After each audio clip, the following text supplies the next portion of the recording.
Elon Musk has just made history by doing the impossible, and it's extremely relevant to us Tesla stock investors because it proves that the impossible, solving FSD, can also be done because Elon Musk is out there doing this. Neuralink has officially received breakthrough device designation from the FDA for blind sight to enable blind people to see. It's actually happening. This is not a rumor. This has been confirmed. While this will enable even those who have lost both eyes and their optic nerve to see, I doubt that they'll actually open the eyes of the bears, although there is a possibility. Provided the visual cortex is intact, it will even enable those who have been blind from birth to see for the first time. And by the way, we got quite a bit of important news related to Elon Musk and Tesla, so don't go anywhere. But to set expectations correctly, the vision will be at first low resolution, just like Atari graphics, but eventually it has the potential to be better than natural vision and enable you to see in infrared, ultraviolet, or even radar wavelengths, so you might be able to see through walls later. The world is gonna get nutty. The reason why this designation is such a big deal is because it is only given after preliminary clinical evidence indicates that the drug, or investigates the device, may demonstrate substantial improvement on a clinically significant endpoints over available therapy. So this definitely proves that this is better than anything available out there. So soon, even if you are blind, you will have no excuse but to see how good FSD is getting. It's just a matter of time before FSD is deployed in China. We have just seen more evidence that it is going to be released relatively soon. FSD v12.3.6, for example, is now appearing on cars in China, although the actual FSD functions are not available yet, but that's likely to change. This is also highly relevant to us Tesla stock investors. Elon Musk is suing the government. Specifically, SpaceX will be filing suit against the FAA for regulatory overreach. Elon Musk says, "I am highly confident that discovery will show improper, politically motivated behavior by the FAA." Elon says that lawfare is abuse of the system. And this whole thing happened after FAA hit SpaceX with a fine of $630,000. This is for allegedly failing to follow its license requirements during 2 Falcon 9 launches in 2023, not even this year, in accordance with statutory set civil penalty guidelines. Technically, this is a proposal of a fines. It's not final yet. We know that Elon Musk at this point sort of wants to get into the government. He wants to make the government more efficient. And if he does get into that position, then I'm pretty sure that some people will be fired that just slap that penalty for SpaceX. So this is something to keep in mind. And this is relevant to us Tesla stock investors because if Elon Musk does that with FAA, do you think there will be some changes with NHTSA classifying these recalls as recalls, even though these are just software updates? Either they are going to make some changes or people are going to get fired. I think the chances are high that would happen. NASA puts their faith in SpaceX for all astronaut transport to and from the space station, but somehow FAA, which is the Federal Aviation Administration leadership, thinks they know better. And Elon is receiving some support here. Texas Republican congressman just sent a letter strongly encouraging the FAA to accelerate the agency's environmental review of SpaceX's project in Texas. Elon complained earlier that they delayed the launch of one of the important rockets by basically about 2 months. And it wasn't due to any safety reason or anything like that. These were some small, tiny, pesky reasons. It's definitely good to see that Elon Musk is receiving support here. But yeah, originally SpaceX's Starship was supposed to fly again in 4 weeks, but we haven't seen that yet. And this rocket being successful, I think, is actually really good news for Tesla because it improves Elon's brand and that also uplifts Tesla's brand. And this is a massive victory for Elon Musk. The enemy of Elon, Thierry Breton, has just resigned. Well, I believe he's been fired. This guy has been trying to censor Elon Musk and X in Europe, and now it backfired. This is incredible good news for us Tesla stock investors as well, because this was causing some backlash in Europe, and now going forward, this should be not as bad, which should improve Tesla's brand because there should be fewer controversies in Europe about Elon Musk and X specifically, and Elon will have one less headache to worry about, which is also good. This guy was extremely fierce. This European government official was trying to basically influence the election in the US because he was telling what to say and what not to say to Elon during the interview of the former president that Elon did about a month ago. That was probably the final straw, what got him fired. Also, this guy threatened Elon Musk to put massive fines on X, as much as 6% of his global annual turnover. Well, that didn't turn out too well for him, did it? And now let's go through specifically Tesla news. This just started. Tesla's supercharger network is now officially open to GM EVs throughout the US and Canada, which means over 200,000 GM EVs will be able to charge at over 17,800 Tesla superchargers throughout North America. The moment these companies signed the deal with Tesla, they capitulated and basically prove to everyone, hey, look, we cannot catch up to Tesla. We have to work with Tesla because Tesla's technology is better and it just makes more sense to do it. And the same thing will happen with FSD eventually, but it will take some more time for these companies to realize, oh, we need to go with Tesla. We are regularly seeing zero intervention drives, but for them it's not enough. It needs to be better, and it will get better. Also, this FSD version is going wide. There have been multiple waves that happened in just a period of 24 hours, so check your car if you don't have it yet. Remember when I talked about this Tesla Semi presentation that was supposed to happen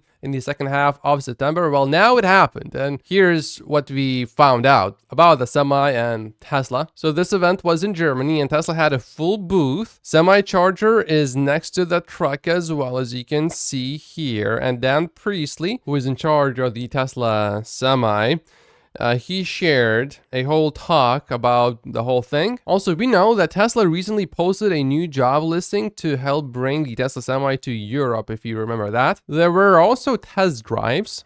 Dan said that so far the Tesla Semi fleet has driven over 7.5 million kilometers to date, which is not bad for something some people said was impossible. And there's also a Tesla Semi that has driven more than 400,000 real world kilometers in less than 18 months, all at the max gross weight limit. Now, commercial semis drive more than 250,000 miles throughout their whole lifetime, so more testing is still needed, or it would be good to make sure there aren't any defects or any issues that later need to be addressed, but this is definitely positive progress. And this is really important news. PepsiCo said that their drivers who operate the company's Tesla Semi trucks have reported that after driving the electric truck, they don't want to go back to driving a diesel truck. I wonder why. Maybe it's because it's faster. Maybe it's because it's safer. Maybe it's because you don't have gears to shift. Maybe it's because when you go downhill, the car can brake by itself. You don't need to use actual brakes because you just recharge your batteries by going downhill, making the whole experience really safe instead of making you feel like, oh, am I gonna die today? Well, let's find out. So yeah, no failed brake runaways. That's definitely a big thing. And no downshifting, having to anticipate upcoming traffic changes is also certainly helpful. And the way the Tesla Semi is designed, it also gives you visibility improvements. And did you know that Tesla actually eats their own dog food? This is because Tesla's head of semi engineering said Tesla has been able to replace all their diesel trucking with Tesla semis at a lower operating cost and without compromising schedules and without compromising payload.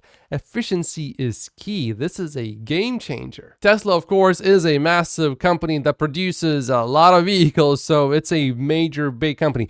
If Tesla can replace all of its trucking, basically, and replace all of its diesel trucks with these electric ones, it means the transition is truly inevitable because it's actually cheaper to operate these trucks. Businesses are not emotional. They just buy what makes the most sense. Oh, look, and Fred Lambert, who now does not own any Tesla stock, and I would basically consider him a Tesla bear, he's actually praising Tesla here. Tesla just disclosed that Tesla Semi is achieving 100 kilometers of range with 100 kilowatt hours of energy capacity. At 1.6 kilowatt hours per mile, it's even a little better than Tesla's predicted 1.7 kilowatt hours per mile. Tesla Semi is the program he's excited about at Tesla right now. The automaker looks confident about what it learned from the 7.5 million miles driven with the trucks over the past 2 years, and now plans to move to volume production with the new Nevada factory next year. Now they need to tackle the charging infrastructure for long distance trucking. Then even the critics are starting to praise Tesla. Tesla has got it figured out. By the way, if you have my Tesla valuation model on Patreon, I do consider the Tesla Semi as an important piece of Tesla's future business. So this is very good. Okay, so charging. Does Tesla still have any major hurdles here, or is that also going to be just fine? Well, the head of Tesla Semi Engineering said we have successfully demonstrated and deployed megawatt level charging in the field. It is safe, it is reliable, and it enables a 1-for-1 replacement of diesel trucks. PepsiCo did a demonstration of more than 1,050 miles in a single 24-hour period, and that is enabled by fast charging. Here's an idea. If Tesla wanted to, they could start a fleet where they run Tesla Semis and transport loads throughout the USA. Uber Freight is already automating the matching process between the drivers and the freight. So this could be an interesting side business. I don't think Tesla is going to get into that, but it's something to ponder about a little bit. Now, when it comes to Tesla replacing all of their diesel trucking with Tesla semis, it's important to remember that there is a caveat. Tesla shipping, a lot of it is done by third parties, and this guy, he hasn't seen a single Tesla semi driving cars up to Portland or Seattle, and he sees a lot of Tesla activity in that area. I definitely agree with Sawyer here, and Elon commented on this too. The Tesla semi looks so much better than any other semi truck behind it, probably the most aerodynamic too. Definitely, I believe he's right. Elon responded with, looks like we can get kilowatt hours per mile down to around 1.2 kilowatt hours per mile with the median semi load. So that would make the range actually pretty good. Also, Tesla semi trucks have driven over 4.66 million miles, up from 3.5 million in May. That's a fleet average of over 9,600 miles per day. And plans for the expansion in Europe have also been revealed. Tesla's goal is to eliminate the need for dedicated charging stops by charging the truck while it's stationary for mandatory driver breaks, loading or unloading, which is very smart because then you don't waste any time and then there is no reason to use a diesel truck at all. By integrating their megawatt charging into existing logistics operations, Tesla says that semis can replace diesel-powered semi-trucks on a one-to-one basis. The Tesla semi fleet also boasts an impressive 95% uptime. This includes scheduled and unscheduled maintenance, and this is good news. Without any major modifications, the current model showcased at the event is street legal under European regulations, meeting the continent's unique requirements for weight and dimensions. So plans were announced to return to Europe with the semi once production is scaled up for the North American market. Oh, and it has been confirmed that new trucks will be delivered to new customers beyond PepsiCo before the end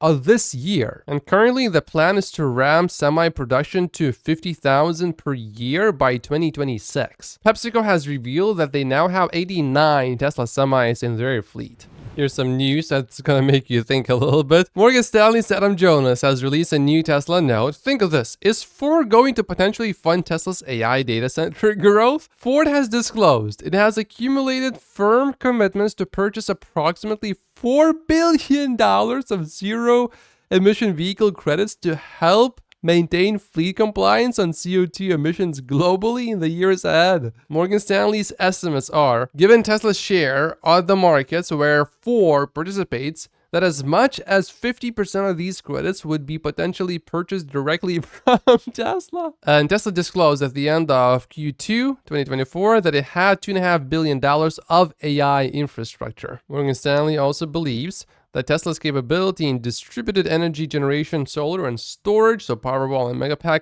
may hold, I wouldn't say may, it does. I would say it does hold some important cards in the evolution of the US grid as energy usage of compute and data grows. They currently have a Tesla stock price target of $310. So if you really think about it, already, Ford is basically licensing Tesla's FSD software, except they're paying for it. They're paying Tesla to develop the technology, but they don't have the rights to use it yet. This is good. And here's a Princeton professor, engineering professor, who admits that he was wrong about Tesla, specifically about Cybertruck. He says, well, I could not have been more wrong.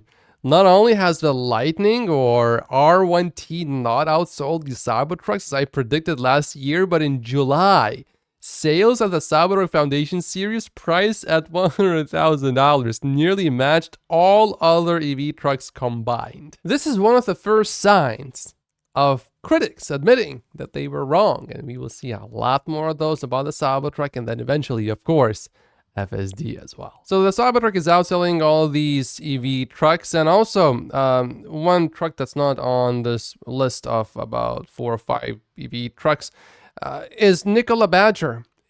The Cybertruck is also outselling it. In case you didn't know, it's the greatest truck that the world has never seen.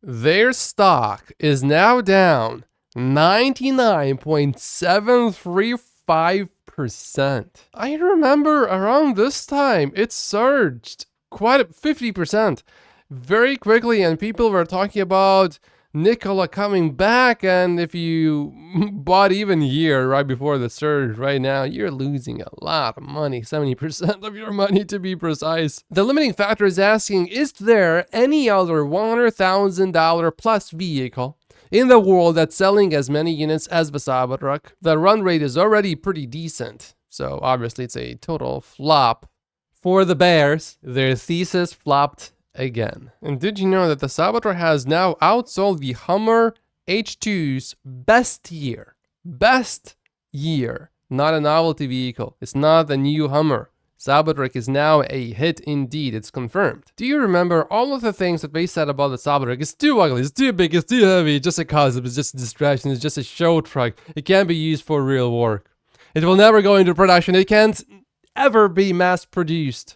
It will never be allowed on roads. It will never be sold. It has no demand, and yet it's right here in front of everyone's faces. What else will never work? FSD. Yeah, right. With Elon Musk doing the impossible things left and right multiple times per year, launching these huge new rockets, working on Neuralink and actually getting that approved, which is clear evidence that it is much better than anything else out there. Yeah, right. That guy cannot figure out self-driving cars. Also, my Canadian friends, do not be upset. The Cybertruck is also coming to Canada probably in late October. This has been confirmed by Tesla. He's a Cybertruck vehicle program manager. And the first Cybertruck deliveries are finally beginning in Mexico too. Also, there's this road legal Cybertruck in China. I'm pretty sure it's making headlines everywhere it goes in China, and it's turning heads. Also, I just found this. This is Cybertruck destroying 2 trucks. Here's one, and at the bottom you can see the other one right there. And here Tesla is being Tesla. Tesla is planning to build a Cybertruck-inspired bear statue outside of its global engineering headquarters in Palo Alto in an ode to the state that was its home for many years. So naturally, we have to do a moment of silence for all the bears that criticized the Cybertruck. We got some good news here. Tesla Giga Shanghai production was in August, again for the second month in a row at full capacity. So Tesla is doing really well in China, and here you can see car groups by profit per unit in the first half of 2024. And Tesla not only is selling so many cars in China, it's also making profit. And you can see other companies like BYD here is not making as much money, nowhere near as much money as Tesla is. Keep in mind that for a lot of these other companies, gas-powered cars are also included, or hybrids or plug-in hybrids. I certainly agree not being invested in Tesla is a big risk that one takes. There's a lot of talk about this between Tesla stock investors. Tesla stock is only one catalyst away from going up: interest rate cuts. Yeah, interest rates going up definitely didn't help Tesla stock earlier. And this is big news. The Fed today cut the rates by 50 basis points, so 0.5%. And it is expected that by the end of the next year, if we include today's cut, that the interest rates would go down by about 2%, which is great news for Tesla. And today, that's why Tesla stock is up. By the way, it's because the interest rates were cut. The market was only expecting a cut of 0.25%, but we got 0.5%. Tesla just installed this 100th supercharger in Australia, and they made it green and yellow. I like this one a lot better though. I think red just looks so much better. I like this. Tesla has launched a new Schedule a Drive page. Tesla has now integrated FSD as part of the test drive experience and added a quick book option on the bottom to show the next available stop closer to you, where you can just go and schedule. I wish it was super easy to buy Starlink or SpaceX stock. Starlink having 2,500 aircraft under contract is just the beginning. SpaceX has nearly doubled its backlog of Starlink in-flight Wi-Fi orders with last week's United Airlines deal. A company director said just now they are very excited to have about 2,500 aircraft under contract. And United Airlines wishes they could have installed Starlink on their airplane sooner. We first started looking at it for our regional fleet to see if we were going to try it out, and we quickly said there's nothing to try out here. We can see that it's going to work. JP Morgan predicts that Viasat, a company that's competing with Starlink, could lose up to $80 million of revenue per year due to SpaceX's new deal with United Airlines. And here's what's crazy about SpaceX. It never had a down round, meaning if you ever bought SpaceX shares, your shares never lost value. They only went up, which is a bit crazy and so unusual to Tesla stock investors experiencing this crazy volatility. I'm sure though, once SpaceX or Starlink goes public, that's going to change. By the way, there's good news in Canada, which is also great news for the US and Tesla stock investors. Canada headline CPI over the last year, this is the list, and in August of 2024, it's now official that it was at only 2%, meaning the government has reached its target and we should see rate cuts, bigger rate cuts in Canada. And because the US and Canada,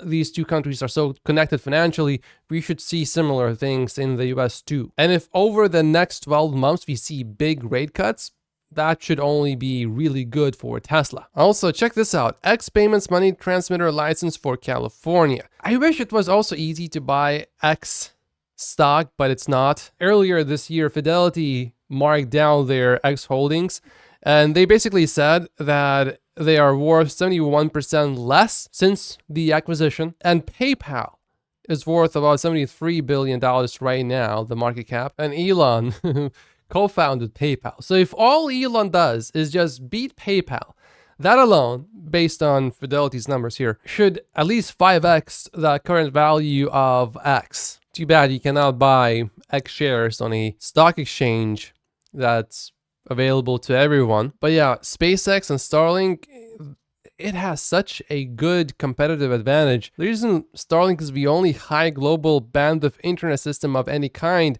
terrestrial or space-based, is that it is a staggeringly difficult technology problem. We had to invent so much technology from scratch. There's no supplier to whom one can go to buy the pieces needed to build something like Starlink because they don't exist. Yeah, I like the reply from Dylan here. Sounds a bit like another company I know. Over the years, I will be reporting more and more news about SpaceX because the mission is quite incredible. It also needs to deliver over 1 million tons of cargo and people to establish a self-sustaining city on Mars, and at 200 tons per starship, that's 5,000 starships, not counting boosters, tanker starships for propellant transfer, etc. It will be great to see history being made right in front of us. SpaceX is doing pretty well. It just filed to expand its Starlink factory in Texas. What Elon Musk has accomplished here is nothing short of stunning. Elon Musk has suggested that SpaceX's Starlink network could provide high-speed internet to every Canadian household without adequate broadband access for less than half the cost of the Canadian government's $2 billion loan to Telesat, a Quebec-based satellite operator. By the way, Elon didn't just make this comment out of nowhere. A Canadian politician that's serving as a member of parliament right now asked Elon how much would it cost. And check this out. Volkswagen recalls 100,000 ID4s to workshops in the USA due to the risk of doors opening on their own. This is quite unfortunate, but It's obviously not a software update, sadly. This is not related to Tesla, but Elon Musk is expressing himself here. I thought this was interesting. Atheism left an empty space. Secular religion took its place, but left the people in despair. Childless hedonism, sans care. Maybe religion's not so bad to keep you from being sad. And then Elon replied to Stephen Mark Ryan, who quoted this post from Elon. So Elon agrees with everything here. I've been thinking about this ever since I noticed the woke mind virus infecting the masses. It seems like most, not all humans, have a religion-shaped hole that must be filled with something, either religion, wokeism, gender ideology, climate alarmism, extinctionism, or something else. That will be it for today's video, and I will be back later this week. Thank you so much for watching. By joining Patreon, you will have access to all of my exclusive videos on Patreon, as well as how much I am willing to pay for each Tesla share between 2024 and 2033. If you join the investor tier, you will also have access to my valuation model, where you will see all of my assumptions, including deliveries, the energy business, Tesla's future businesses like FSD, and of course much more. And then if you want to easily download that and put in your own numbers, then this third tier is for you. To all of my Patreon supporters, thank you so much. Make sure to like the video and subscribe if you haven't yet as well. It's really important to like the videos because that makes it less likely that the channel will be shadow banned later, like my other big channel got shadow banned before from about 50% of my regular viewers. Thank you so much for watching, and I will see you in the next video.